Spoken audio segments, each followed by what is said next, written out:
अच्छा जी, हम आगे स्टार्ट करते हैं disorders of large intestine. Large intestine में दो तरह के डिसऑर्डर्स हो सकते हैं, एक हमने पढ़े कॉन्स्टिपेशन और दूसरा है डायरिया। Constipation, diarrhoea.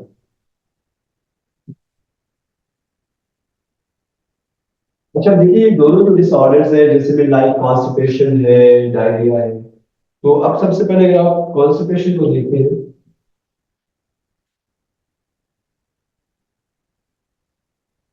तो कॉन्स्टिपेशन देखिए जी, ये कंडीशन है जिसमें नॉर्मली क्या होता है कि जब हम पानी कम पीते हैं या उसके अलावा हम जो है फल कम खाते हैं, सब्जियां वेजिटेबल्स वगैरह कम ले रहे होते हैं, तो सेलुलोज होता है उसका कम इस्तेमाल होगा। सेलुलोज नॉर्मली होता है इनडाइजेस्टेबल होता है, सॉल्युबल नहीं होता। तो वो क्या करते हैं, हमारे जितने भी वेस्ट या फीसिस होते हैं ना, उनको इनवैप कर देता है, उनको लुब्रिकेट करता है और सॉफ्ट करके बॉडी से पास आउट करने में मदद। तो जब हम पानी कम पिएंगे या हम सब्जियां या सैलड वगैरह कम खाएंगे तो सेलुलोज कम हो जाएगा, जिसकी वजह से ये होगा कि हमारे जो फीसिस होते हैं, वेस्ट मटेरियल्स होते हैं, वो ड्राई और हार्ड हो जाते हैं और उस कंडीशन में बॉडी से रिमूव करना क्या हो जाता है, मुश्किल हो जाता है। That condition is called constipation. और इस कॉन्स्टिपेशन में फिर ये होता है कि इसकी वजह से और बहुत सारी बीमारियां जो हो सकती है, इवन के जो लार्ज इंटेस्टाइन है उसका कैंसर भी हो सकता है। नहीं, इसको सिर्फ इसकी डेफिनेशन कोई नहीं है, इसको तीन चार लाइन में आप एक्सप्लेन करना है। और एक्सप्लेनेशन यही है कि it's a special condition in which if there is shortage of water in body or less use of vegetables, then feces becomes hard and dry. With water is? If what there is a deficiency of water in body or less use of vegetables and fruits,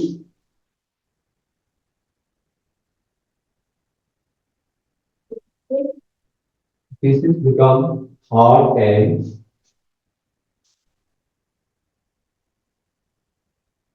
dry, and it becomes difficult to pass them out of the और उन्हें body से pass out करना क्या हो जाता है, मुश्किल हो जाता है।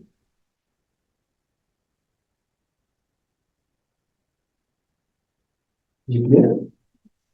अच्छा, उसके बाद है डायरिया।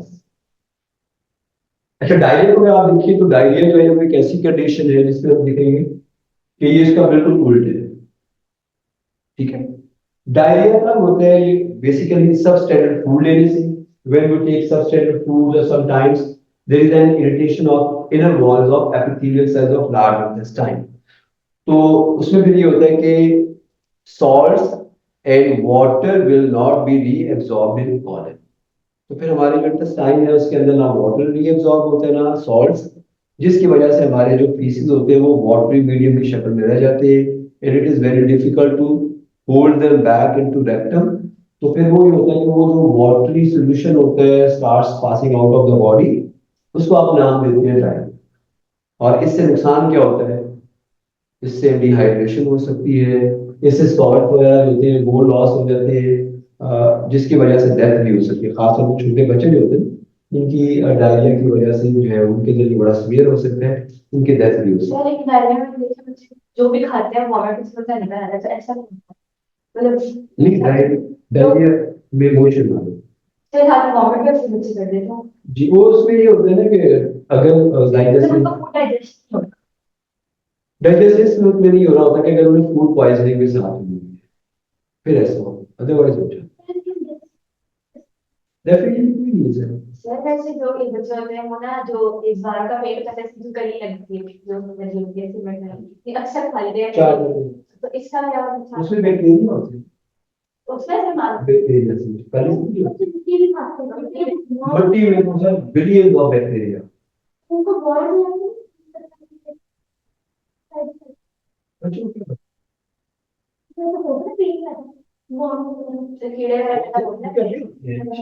में जो मट्टी है उसमें वॉर्म्स के अंडे होते हैं, तो वही अंडे में जाके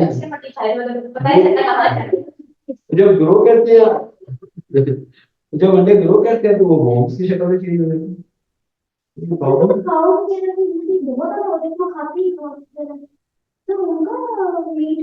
अच्छा, हाँ डिफरेंट है। असल में पता है क्या है, उनमें बहुत सारे ऐसे एंजाइम्स होते हैं डिस्ट्रॉय कराते हैं हमारा नर्वस सिस्टम, हमारा सॉरी डाइजेस्टिव सिस्टम और तरह के उनका बहुत खराब है। सर वो बीमार भी होते हैं मतलब इतना हमारे साथ सेंसिटिव नहीं होती है।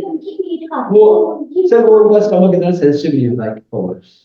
वो यूज्ड टू है। हाँ वो उन्हें खाने को गाइड शायद देता था। दैट इज व्हाई हमने अब हम क्रैब्स या लॉबस्टर्स में हमारे लिए बहुत डिफरेंट चीजें हम नहीं खा सकते। हमारे समय में यूज नहीं होगा हम बीमार ही होंगे। जी क्लियर हो गई। अच्छा उसके बाद इसका आखिरी है लिवर और उसके कुछ फंक्शन। अच्छा हमने पढ़ा था कि लिवर जो है हमारी बॉडी का एक बड़ा इफेक्टिव और अहम जो है इम्पोर्टेंट जो है ऑर्गन है। It performs more than 500 function in body. ये हमारी बॉडी में 500 से ज्यादा फंक्शन जो है परफॉर्म करते हैं। तो अब जाहिर है सारे 500 तो हमने नहीं पढ़े, चंद एक हम इसको डिस्कस कर रहे थे। जैसे में लाइक पहला इसका जो है बायो प्रोडक्शन। इसके हेडिंग आप बस याद करेंगे तो आपको देंगे। अब देखिए आपका जो लिवर होता है वो बाइल को प्रोड्यूस करता है, ठीक है। बाइल लिवर को प्रोड्यूस होने के बाद स्टोर होती है गॉल ब्लैडर के अंदर। और बाइल का मेन फंक्शन क्या है, फूड की इमल्सिफिकेशन, खासतौर पे फैट्स वगैरह होते हैं ये उनको इमल्सिफाई करने में हेल्प करती है। तो इसलिए ये बायो प्रोडक्शन जो है is one of the function of our liver. दूसरा होता है कि ये storage of glycogen, storage of glycogen. अब देखिए जितना भी एक्स्ट्रा ग्लूकोज हमारे ब्लड के अंदर होता है वो ग्लूकोज कन्वर्ट कर देता है किसके अंदर, ग्लाइकोजन के अंदर। और उस ग्लाइकोजन को एज अ स्टोर फूड हम कहाँ पर जमा कर लेते हैं, अपने लिवर के अंदर जो होता है जमा। तो लिवर एक स्टोरेज है, एक ऐसी जगह है जहां पर एक्स्ट्रा फूड जो होता है in the form of carbohydrates या ग्लाइकोजन होता है उसको स्टोर किया जा सकता है। हो गया। तीसरा जो इसका फंक्शन आ जाता है वो है डीअमाइलेशन या डीअमाइलेशन की बात होती है।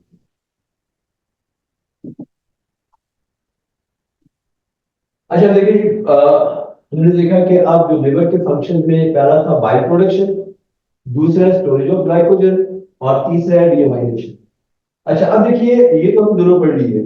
डीअमाइलेशन के अंदर क्या होता है कि हमारा लिवर एक फंक्शन ये भी परफॉर्म करता है कि लिवर के अंदर जो है जितने भी एक्स्ट्रा अमीनो एसिड आते हैं, जब हम प्रोटीन को डाइजेस्ट करते हैं तो प्रोटीन के अब देखिए जितने भी मॉलिक्यूल्स होते हैं they will be broken down into amino acids. और most of the amino acids will be used up in making different types of cells and cell components. लेकिन उसके बाद जो बाकी एक्स्ट्रा अमीनो एसिड्स होंगे they will reach to your liver. Liver उन्हें break down करेगा। उस ब्रेक डाउन करने के प्रोसेस को आप क्या नाम देते हैं, डीअमाइलेशन। जैसे मेरी लाइफ आप देखिए कि आपके पास ये एक अमीनो एसिड, ठीक है। अब इसका ये जो अमाइन ग्रुप होता है ना, इस अमाइन ग्रुप को लिवर के अंदर एंजाइम्स की मदद से जो होता है वो तोड़ दिया जाता है, अलग कर दिया जाता है।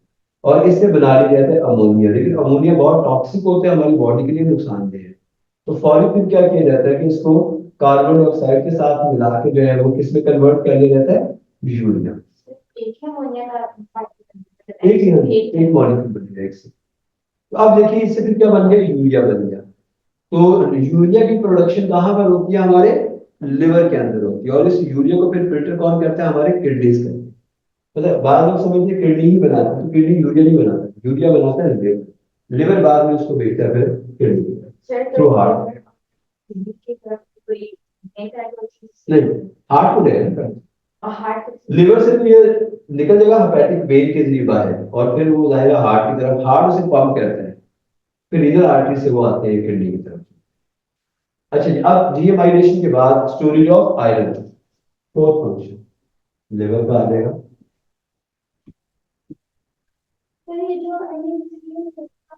अमोनिया, और अमोनिया हम पढ़ते हैं बहुत टॉक्सिक होता है फॉर योर बॉडी। इसलिए फिर क्या होता है कि इसे लेस टॉक्सिक मटेरियल यूरिया के अंदर जो है वो कन्वर्ट किया जाता है by combining it with carbon dioxide. आपने कितना पढ़ लिया है, सिलेबस हो गया है जैसे आप O3 में हैं। हाँ। इस साल पेपर दे रहे हैं, मई जून में। ठीक। तो इस तरह देखिए फिर हम ये देखते हैं कि अमोनिया, कार्बन डाइऑक्साइड और they will change to urea, ये फाइनली जो फिर यूरिया के अंदर जो है वो चेंज होता है। अच्छा, अब उसके बाद देन हम ये देखते हैं कि इसके अलावा जो है हमारा जो लिवर है वो एक और काम करता है, हीट प्रोडक्शन।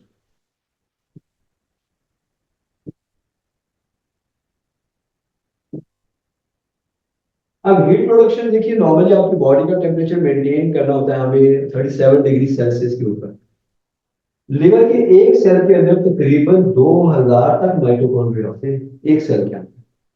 तो इसलिए इसका जो एक प्राइमरी फंक्शन ये भी आ जाता है कि ये बॉडी के अंदर जो होता है मेटाबॉलिज्म के अंदर जो है केमिकल रिएक्शंस के जरिए हीट प्रोड्यूस कर रहा होता है। और वो जो हीट प्रोड्यूस हो रही होती है वो हमारी बॉडी के जो टेम्परेचर होते हैं उसको मेंटेन करने में मदद। अच्छा, उसके बाद लिवर एक और काम करता है कि सिंथेसिस ऑफ ब्लड प्रोटीन। इन सबको एक जब 60 मिनट और आ सकता है कुछ। हाँ जी, इनके लाइन में तो हमने अगर उनको जो कंपाउंड लिखा तो हमें कितनी बड़ा एग्जांपल दे सकते हैं कंपाउंड आता है। देखिए ना, ये अगर आपको 5 मार्क्स का आ जाए तो आप ये 4-5 पॉइंट का ठीक पैराग्राफ में लिख दीजिए, एक एक लाइन एक्सप्लेनेशन आप दे दें, ठीक है।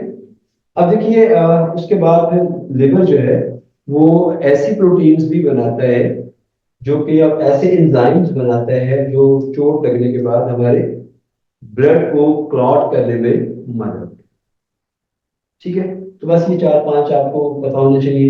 ये 3 से 4 मार्क्स का अगर आ जाए तो आप इसको लिख सकते हैं। ये क्लियर हो गया ये हमारा। चलिए, हमारा जो है ना ये न्यूट्रिशन हो गया। अब आगे हम चलते हैं अगले चैप्टर की तरफ, ट्रांसपोर्ट।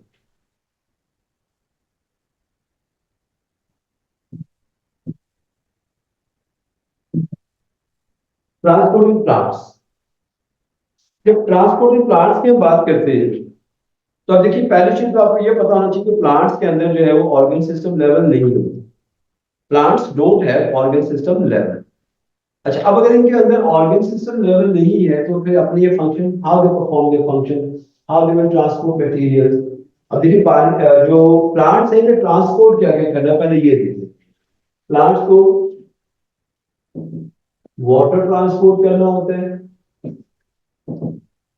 मिनरल्स ट्रांसपोर्ट करने होते हैं, जो फूड ये बनाते हैं उनको ट्रांसपोर्ट करना होता है। ठीक है, अब अगर देखिए कि ये वाटर, मिनरल्स, फूड वगैरह जो है जो कुछ बना रहे हैं तो उनको एक जगह से दूसरी जगह ट्रांसपोर्ट करना। इवन प्लांट्स के अंदर हार्मोन्स भी रिलीज होते हैं यार, जैसे हमारे अंदर हार्मोन्स होते हैं प्लांट्स के अंदर भी हार्मोन्स। तो ये सारी चीजें जो होती हैं इनको एक जगह से दूसरी जगह ट्रांसपोर्ट प्लांट्स भी करते हैं। लेकिन इसका मतलब उनके अंदर हमारी तरह सिस्टम नहीं है। जैसे हमारे अंदर एक्सक्रीटरी सिस्टम है, रिप्रोडक्टिव सिस्टम है, डाइजेस्टिव सिस्टम है, ऐसे सिस्टम्स प्लांट्स के अंदर नहीं होते। Plants don't have this system. तो फिर then how they will manage their transport materials. इनके भी होता है कि इनके अंदर टिश्यूज या सेल्स ये फंक्शन परफॉर्म कर रहे होते हैं। ठीक है, प्लांट्स के अंदर आप देखिए तो प्लांट्स के अंदर लाइक जैसे हम देखिए ट्रांसपोर्टेशन के लिए जो होता है वो वेस्कुलर टिश्यू होते हैं।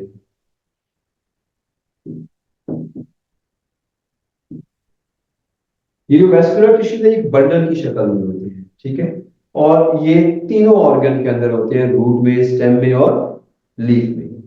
अच्छा, पहले आप इनको देखते हैं कि इनकी लोकेशन क्या क्या होती है। लाइक अगर आप रूट के अंदर देखिए पहले तो तीनों में, रूट, स्टेम और लीफ। अच्छा, अब देखिए जाइलम। वेस्कुलर बंडल इसलिए कहते हैं वो बताने होगी, इनके सबसे जो बाहर वाली जो लेयर आ गई ना सेल वाली, ये बनी होती है epidermis. This outer layer is called epidermis.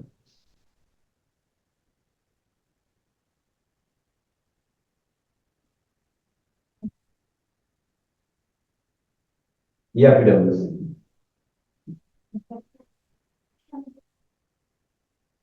उसके बाद यहाँ पे एक और इनर लेयर आ जाती है, एक लाइन से बना देता हूँ, जिसमें सेल्स होंगे सर। इस लेयर को आप नाम देते हैं कॉर्टेक्स।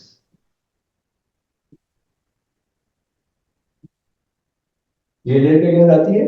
कॉर्टेक्स कहलाती है। देन उसके बाद फिर एक लेयर इसके अंदर होती है एंडोडर्मिस।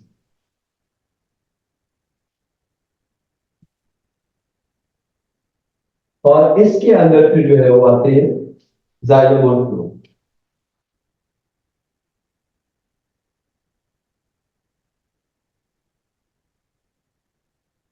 अब ये जो बड़े बड़े और अंदर से हॉलो सेल में बना रहा हूँ, ये जाइलम है। ये सेल्स क्या कहलाते हैं? These cells are called xylem। ये जाइलम के सेल है जो अंदर से हॉलो और बड़े बड़े आपको नजर आ रहे होंगे, ये जाइलम है। अच्छा, अब इसमें याद रखिए जाइलम होते हैं, xylem transport water and minerals, transport water and minerals. ये क्रॉस सेक्शन में हम देख रहे हैं। अगर हम इसको लेंथ में देखें ना, तो इसमें हमें जो जाइलम वेसल्स हैं वो कुछ इस तरह नजर आएंगी, इस तरह कुछ ये इस तरह आएगा। ये बिल्कुल लॉन्गिट्यूडनल सी ट्यूब लाइक स्ट्रक्चर होती है। ये तो हमने इसको क्रॉस सेक्शन में से काट के देख लिया वो, ठीक है। तो ये आपके पास आ गया जी, बाहर अंदर की तरफ जो है वो जाइलम है, और इसमें यहाँ पर बाहर की तरफ जो सेल्स होते हैं वो मिलकर जो टिश्यू बनाते हैं उसे फ्लोम आते हैं। ये फ्लोम है।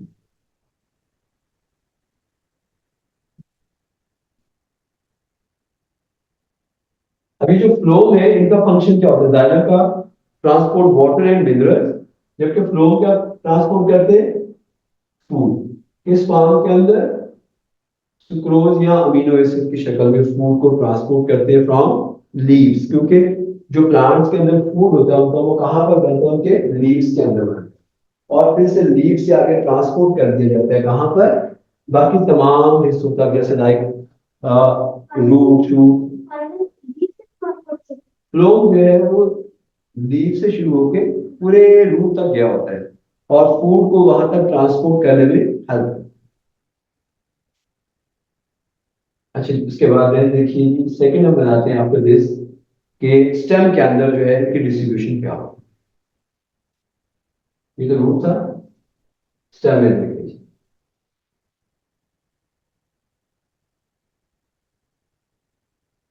अच्छा, इसमें थोड़ा सा स्ट्रक्चर डिफरेंट होता है। बाहर की तरफ एक सेल वही एपिडर्मिस जैसे वहां पे हमने बनाए हैं, ये तो एपिडर्मिस की बात है।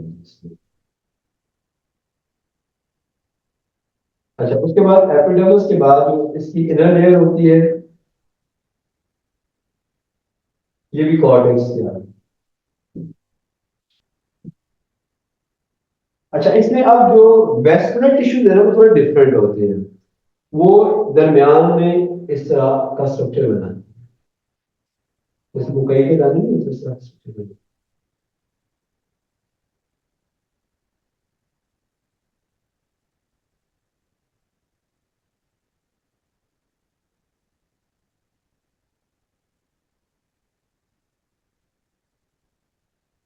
अब ये जो हमारे पास क्या है, ये एक वेस्कुलर पूरा बंडल है। इसमें अब ये वाला स्ट्रक्चर हमने बनाया है,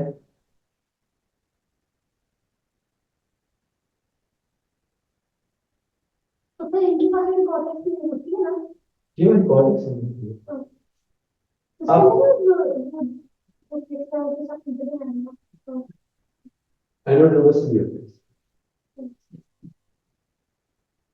अब देखिए इसमें जो कुछ सेल अंदर की तरफ है बड़े बड़े ये, और कुछ सेल बाहर की तरफ है। तो जो सेल अंदर की तरफ है ये जाइलम, और ये जो बाहर की तरफ है ये क्या है? फ्लोम है।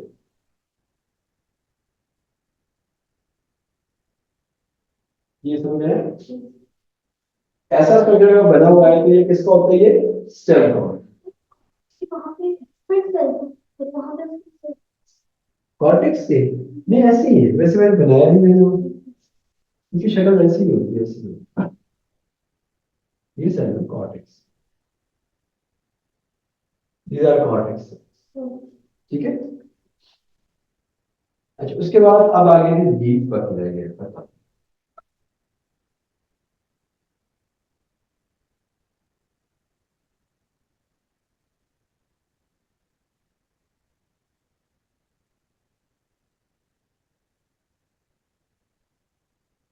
अच्छा जी, अब ये आ गए लीफ। अगर लीफ पे देखें तो ऑब्वियसली पता है ये सबसे पहले एपिडर्मिस है।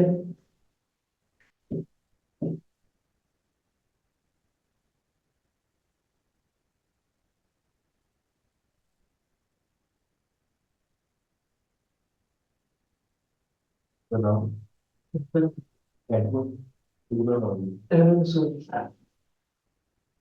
अच्छा जी, अब देखिए ये एपिडर्मिस है। यहाँ पे मेसोफिल सेल होते हैं, यहाँ पैरिसेल मेसोफिल कहते हैं।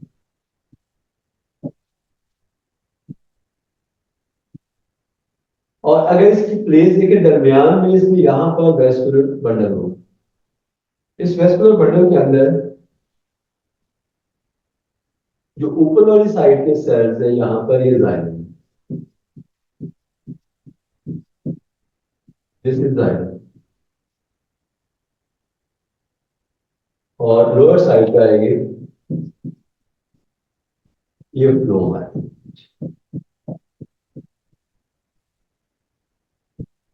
तो वो क्या ये पैरिसेल मेसोफिल, जहाँ फोटोसिंथेसिस होती है, मतलब कौन सी नंबर पर दिखेंगे इसके नीचे।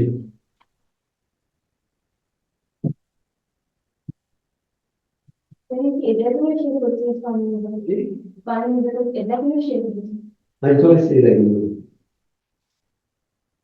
जी, क्लियर हो गया।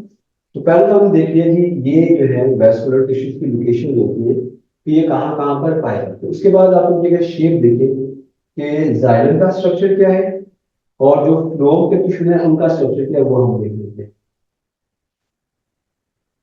अच्छा देखिए जी, अगर जाइलम का स्ट्रक्चर देखते हैं, लेट्स से जाइलम का स्ट्रक्चर है वो किस तरह का होता है। जाइलम सेल्स को देखिए, जाइलम क्या कंडक्ट कर रहे हैं, पानी को और मिनरल्स को। तो जाइलम जिन सेल से बना होता है, अपने हम नाम देते हैं xylem vessel cells. Xylem vessel cells.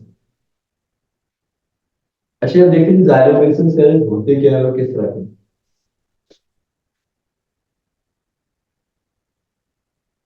Xylem vessel sales normally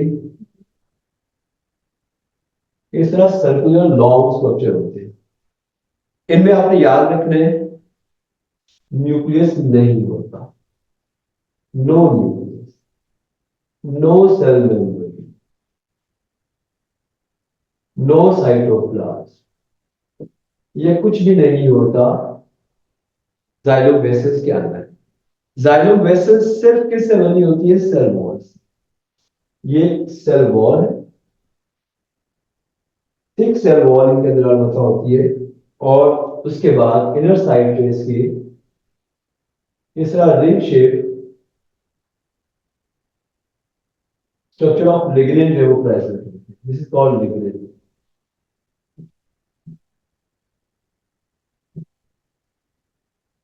इस स्ट्रक्चर को हम क्या नाम देंगे, लिग्नेंट का नाम देते हैं। लिग्नेंट जो है वो एक डेड स्ट्रक्चर होता है, हार्ड होता है, डेड होता है। हार्ड और डेड होने की वजह से अगर आप देखिए, तो ये जो ट्यूब्स होती हैं उनको कोलैप्स नहीं होने देते।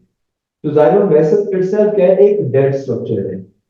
इस स्ट्रक्चर के अंदर जो ट्यूब है ना, उसको अगर आप देखें, इस ट्यूब के अंदर कोई क्रॉस वॉल्स भी नहीं होगी, तो इस तरह की क्रॉस वॉल इसके अंदर नहीं होगी, ये बिल्कुल हॉलो होती है। हम ये कहेंगे ये एक हॉलो स्ट्रक्चर है।